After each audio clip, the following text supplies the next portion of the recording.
বিচাৰিছো ঘোষণা হ'ল অসম জাতীয় পৰিষদৰ প্ৰথমখন প্ৰাৰ্থী তালিকা 10টা সমষ্টিত প্ৰতিদ্বন্দ্বিতা আগবঢ়াব অসম জাতীয় পৰিষদে খুৱাং সমষ্টিৰ প্ৰাৰ্থী হ'ব লুৰিণজ্যোতি গগৈ মৰিগাঁৱত বাণী দাস বহমপুৰত ৰাজেন গোহাঁইক প্ৰাৰ্থিত্ব বিনাকান্দিত ৰেজাউল কৰিম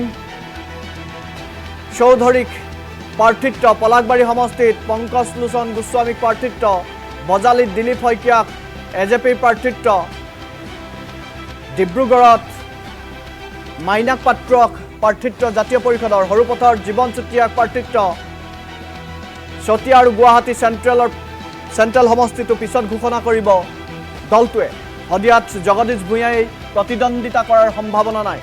জগদীশ ভূঞাই নিৰ্বাচনী প্ৰচাৰত ব্যস্ত থাকিব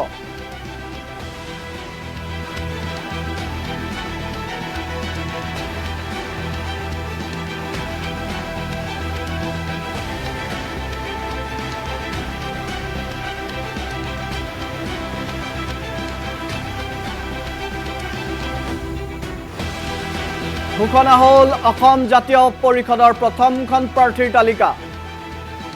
10টা সমষ্টিত প্ৰতিদ্বন্দ্বিতা আগবঢ়াব অসম জাতীয় পৰিষদে খুৱাং সমষ্টিৰ পৰা প্ৰাৰ্থিত্ব আগবঢ়াব লুৰিণজ্যোতি গগৈয়ে মৰিগাঁৱত বাণী দাস বহমপুৰত ৰাজেন বৰগোহাঁইক প্ৰাৰ্থিত্ব প্ৰদান কৰা হৈছে বিনাকান্দিত ৰেজাউল কৰিম চৌধুৰীক প্ৰাৰ্থিত্ব প্ৰদান কৰা হৈছে পলাকবাৰী সমষ্টিত পংকজ লোচন গোস্বামীক প্ৰাৰ্থিত্ব প্ৰদান কৰা হৈছে বজালীত দিলীপ বৰুৱাক প্ৰাৰ্থিত্ব প্ৰদান কৰা হৈছে ডিব্ৰুগড়ত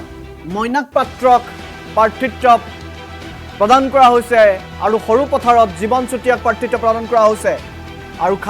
এতিয়ালৈকে ঘোষণা কৰা নাই হদিয়া আৰু গুৱাহাটী চেণ্ট্ৰেল সমষ্টিটো হদিয়াত জগদীশ ভূঞাই প্ৰাৰ্থিত্ব প্ৰত্যাশী বুলি কোৱা হৈছিল কিন্তু আজি স্পষ্ট হৈছে জগদীশ ভূঞাই নিৰ্বাচনী প্ৰচাৰত ব্যস্ত থাকিব আৰু জগদীশ ভূঞাই হয়তো সেই সমষ্টিটোৰ পৰা এইবাৰ নিৰ্বাচনত অৱতীৰ্ণ নহয় আমি গ্ৰাফিক্সৰ জৰিয়তে দেখুৱাব বিচাৰিছোঁ জগদীশ ভূঞা আৰু লুৰিণজ্যোতি গগৈ আজি সংবাদমেল সম্বোধন কৰি প্ৰাৰ্থী তালিকা ঘোষণা কৰিছে আমি সংবাদমেলৰ কেওৰাংশও অসমবাসী ৰাইজক এই মুহূৰ্তত দেখুৱাব বিচাৰিছোঁ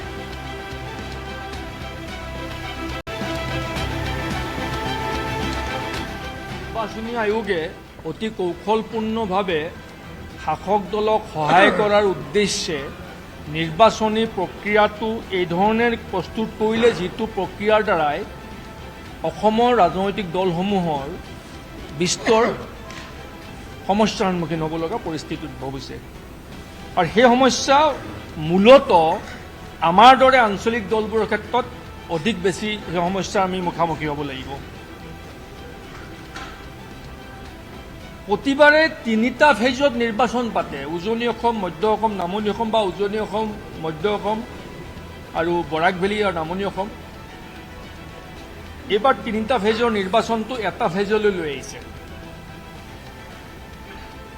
এটা ফেজত নিৰ্বাচনটো কৰাৰ লগে লগে ল এণ্ড অৰ্ডাৰৰ কথা থাকিব ছিকিউৰিটি ফ'ৰ্চ লাগিব 3টা ফেজৰ নিৰ্বাচনেই তেওঁলোকৰ অসুবিধা হয় মেইনটেইন কৰিবলৈ এইবাৰ এটা ফেজত কৰিব 126টা বিধানসভা সমষ্টিত অভিপ্ৰায়টো বুজিবলৈ চেষ্টা কৰক সকলোৱে কাৰণ এটাই সাধাৰণতে নিৰ্বাচনটো উজনি অসমত প্ৰথম পৰ্যায়ত হয় মধ্য অসম নামনি অসম আৰু বৰাক উপত্যকাত দ্বিতীয় আৰু তৃতীয় পৰ্যায়ত হয় মন্তব্য শুনালো লুৰিণজ্যোতিয়ে কি কৈছিল প্ৰাৰ্থী তালিকা ঘোষণা কৰাৰ পাছত লুৰিণজ্যোতিয়ে মন্তব্য কৰিছে এবাৰ 10টা সমষ্টিত কেনেধৰণৰ হ'ব তেওঁলোকৰ ৰিজাল্ট এই সম্পৰ্কতো লুৰিণজ্যোতিয়ে মন্তব্য আগবঢ়াইছে আমি লুৰিণজ্যোতিৰ মন্তব্য দেখুৱাব বিচাৰিছোঁ সকলোৱে জানে যে অসমত অহা 9 এপ্ৰিল তাৰিখে বিধানসভাৰ নিৰ্বাচন অনুষ্ঠিত হ'ব ইতিমধ্যে নিৰ্বাচনী অধিসূচনা জাৰি কৰা হৈছে আৰু